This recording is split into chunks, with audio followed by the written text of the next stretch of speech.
If you are a leader, most important question you want to ask yourself right now, look at yourself in the mirror and ask yourself, kumusta ka na? Yung totoo. Wag lang yung okay ka. Kumusta ka na ba talaga?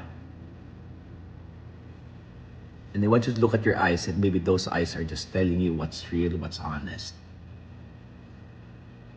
Look at those eyes, because maybe those eyes are so tired, so lonely. It's always about everyone. When are you gonna take time to take care of you?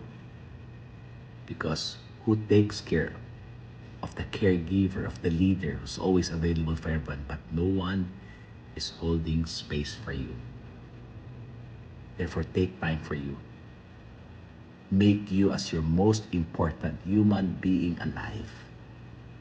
And therefore, when you start making you as the most important human being alive, when you go out, it's not selfishness. It's about self first, so that when you go out, you can serve others coming from an overflow.